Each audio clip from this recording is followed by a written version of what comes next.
Welcome back, Chappelle. All right, so let's go ahead and get after it so we don't have to make this flip like too long because we're going to be basically going over some stuff that you already learned in religion class. We're going to be going into it a little bit more in depth.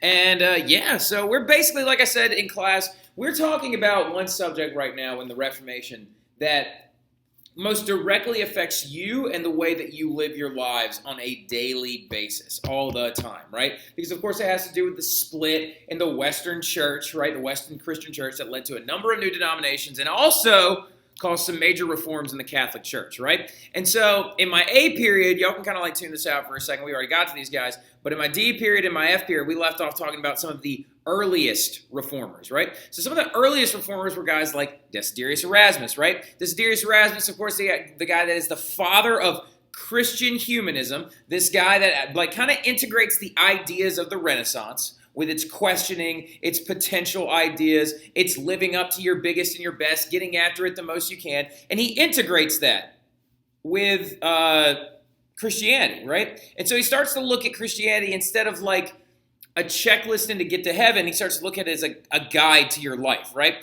He starts to also kind of like poke fun at a bunch of the popes, and he starts to kind of talk down about them. He releases a book that exposes Julius II, the same pope that paid for Michelangelo's Sistine Chapel ceiling, as well as the School of Athens by Raphael, as well as the Sistine Madonna by Raphael. The same guy that paid for all of these things, he comes down, like Erasmus talks junk about him in books, right? I mean, like we're talking about a guy that is bold enough right now to probably get excommunicated and probably like kind of defiantly look at the Pope and be like, you're being kind of a jerk. Also, you've got a disease that you shouldn't have. We won't even get into that right now. So Erasmus is a kind of a pioneer in his own sense. He even translated the Bible into the first vernacular language. He translated it into Greek. And I always put on there like, thanks, I guess, because like not very many people in Europe read Greek either. So it was kind of like you got him, you translated it into vernacular language that only like 8% of the population of Europe reads. So like it's a little bit on the tough side, right? But Erasmus is still a pioneer all the same. He actually in one of his books depicted Julius II standing outside the gates of heaven waiting to get in, right? Which is like a big screw you to him, which is like absolutely insane. So then we're going to get into another guy, an Englishman by the name of John Wycliffe, right? John Wycliffe is another big early reformer, and he starts to release books stating that he believes that the church should give up its earthly possessions, sell these things off, give all that money back to their congregations, and actually instead focus on preaching the Bible instead of material wealth, right? So this is another guy poking fun at the church, saying all these guys want to do is they just want to grow their wealth, and these popes want to like grow their wealth and keep being immoral, right? So he also advocated for another old school thing called like a Conciliar Movement, which is an idea of a council of cardinals instead of one pope, right? And of course, what happens to John Wycliffe? Boom, he gets excommunicated, right? But like he ends up trying to start his own new type of Protestant faith, but it never really truly gets off the ground, right? So then you've got the last one. Jan Hus. Put a star next to him. He's very important, all right? Or underline him in red or whatever. Jan Hus is another guy. He's a priest. He's Czech, all right, as in C-Z-E-C-H, Czech, right, as in from the old school Czech Republic or Czechoslovakia, right, before it broke up in the during the Velvet Revolution. And he, at the time, was from a place called Bohemia, right? But his big thing is he's just a priest, and he starts to speak out against the immorality of the church, and he starts to talk about how he believes that Bible should be written in vernacular language, that the Pope is just another kind of figurehead trying to be a king, that they're just trying to grow their wealth, that they're just trying to do all these negative things, and he's trying to expose the church for what was going on at the time as what it truly was. And so what ends up happening is the Pope at the time holds a council, and he's like, oh, hey, why don't you come to this council? We'll talk about your ideas, and, you know, we can kind of discuss these things. So Jan Hus shows up at the Council of Constance, is what it's called, and they talk about his ideas, and then the Pope proceeds to arrest him, put him in front of an inquisition, and then they burn him at the stake. So you're talking about the Pope told him, nothing will happen to you, you'll be fine, and then he burns him at the stake. And for years, these things keep happening, right? These popes continue to be very, very immoral, very, very power hungry, very, very wealth hungry, and all this other stuff. And then things reach a tipping point and they kind of move in, and they move in a dramatic new direction under the full-fledged Protestant Reformation by a guy that didn't even mean to start it. All right, so that's very, very important that you understand. The guy we're about to get into had no intention of starting the Reformation. It kind of just happened, right? So what was going on in Germany at the time, or not in Germany, the Holy Roman Empire? You had a young man, right? Young man by the name of Martin Luther. Okay, so Martin Luther was born to a middle-class family. Father was a lawyer, all right? And he actually went to university in a Catholic cathedral to study law and become a lawyer himself. And one day he's walking through the rain, and a lightning storm crops up, right? A thunderstorm. It's like, gow, gow, gow.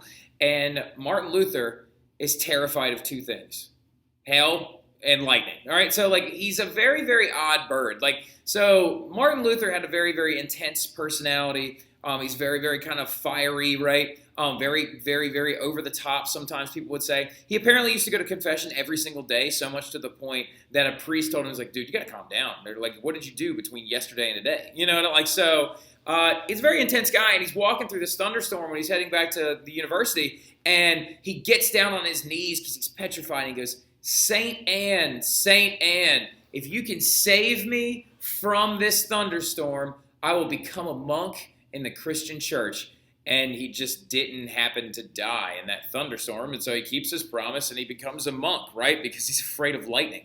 Now, but Martin Luther also tends to be a very, very, very, very intense reader, right? He learns to read and translate Latin, and he starts really diving into some of the old scriptures of Christianity after his teachers had told him, you really should go read a lot of St. Paul if you're so worried about going to hell. You should go read as much of Paul's letters as you possibly can.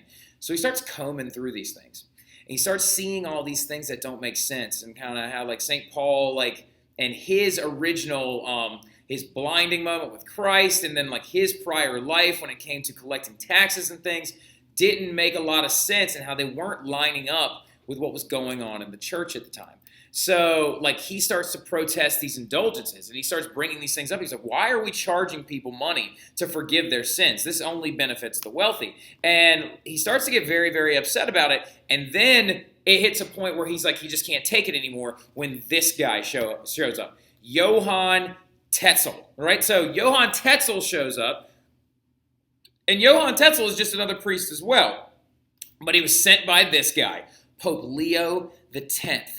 Who, by the way, you should put in parentheses, is a Medici pope, right? He is one of the Medicis of Italy after they had bought their way into the papacy, right? So Pope Leo X wanted to redo St. Peter's Basilica, even after it was already gorgeously redone in the first place, and he wanted to keep adding to it. So he wanted to make more money so he could actually create this newer, bigger, more intense complex, right? And so he sends Johann Tetzel to sell indulgences in the Holy Roman Empire, or Germany, what we're referring to right now. And Johann Tetzel starts selling indulgences, though, that he can charge more money for.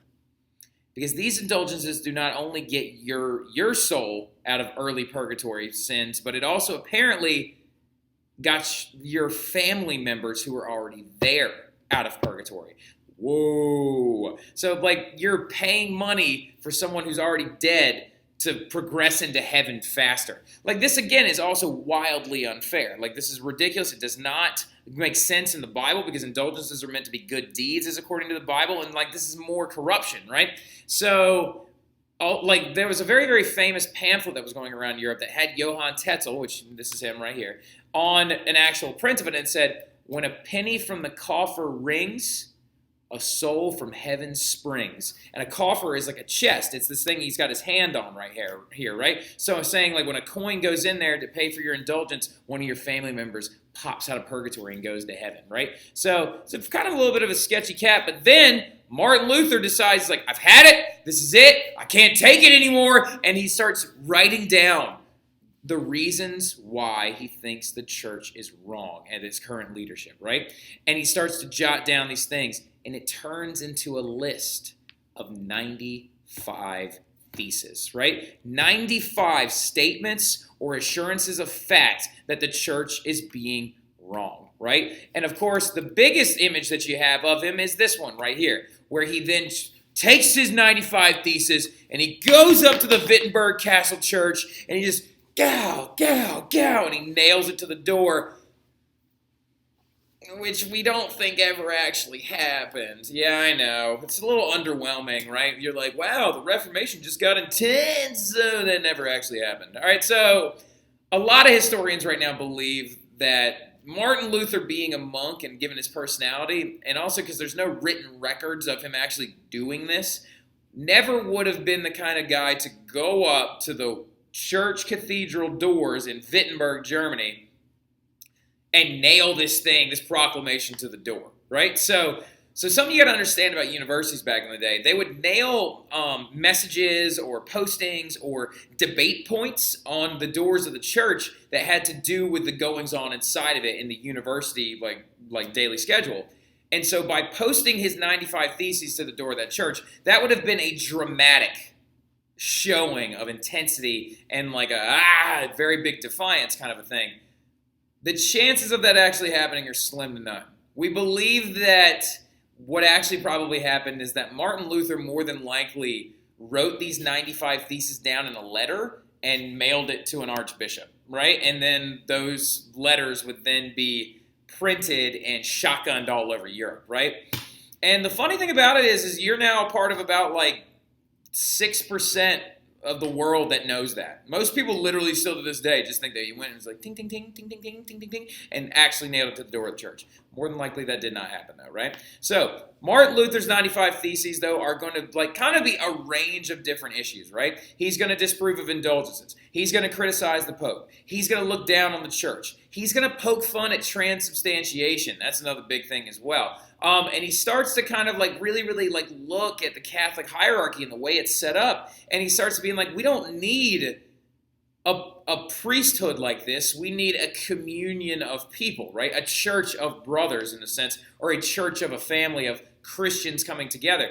And as time goes on, he starts kind of like messing about the authority of the church. And he's like, why does a priest have to be the one that blesses the like Eucharist to become the host? And so all this stuff starts like breaking the Pope's mind at the time. Leo X is like, what are you doing? You need to shut up. All right. So what ends up of the Pope actually at one point takes as many copies, jot this down, takes as many copies of the 95 Theses he can get his hands on, and he has them ceremonially burned at the Vatican. A big ceremony, right? And then he writes a letter to Martin Luther telling him to cease and desist and to stop saying these things and to stop writing these things down. So you know what Martin Luther does? Takes that letter from the Pope and then he burns it. And, you know, he's like, you burn my stuff, I'll burn yours. So it's just, speaking of communion, all right, so this leads to a dramatic tussle, a power tussle back and forth between the two of these individuals. And what ends up happening is they get into a pamphlet war with each other. And Martin Luther and the Pope start having these pamphlets printed up in these new print shops, you know what I mean? Because, you know, Gutenberg had already been around for a little while, and he's like, his invention of the metal type movable printing press is kind of like shooting out a lot of new reading material. And so Martin Luther starts having his 95 Theses printed in pamphlets, and he starts just distributing them to anybody he can find, right? And then the Pope starts making pamphlets of his own. He starts throwing those things out there, right? And he's about to excommunicate Luther altogether. So, Pope is about to, or almost excommunicated Luther after this pamphlet war. But then the Pope decides to do something in a very dramatic showing, because he realizes at one point, a lot of you are probably just like, well, why didn't the Pope just like kill the guy? Like, why didn't he just have an inquisition and burn him at the stake like he did Johann Hus and stuff like that? Well, the thing about doing that is like if you excommunicate and burn at the stake a guy that has made so much noise and is growing so quickly in popularity, you're going to end up looking like the bad guy. So what the Pope decides to do instead, with the Emperor Charles V of the Holy Roman Empire at the time, they hold this thing called the Diet of Worms. Not worms, Diet of Worms. All right, so because Worms is a city in Germany, all right? So the Diet of Worms I know that sounds disgusting, like you're eating a can full of worms, which is gross, but that's not what we're really looking at right now. The Diet of Worms is a meeting. A diet is a meeting, a papal meeting usually, right? So they brought Luther in with a bunch of cardinals and a bunch of other people, and they were like, we're going to call you before the Pope.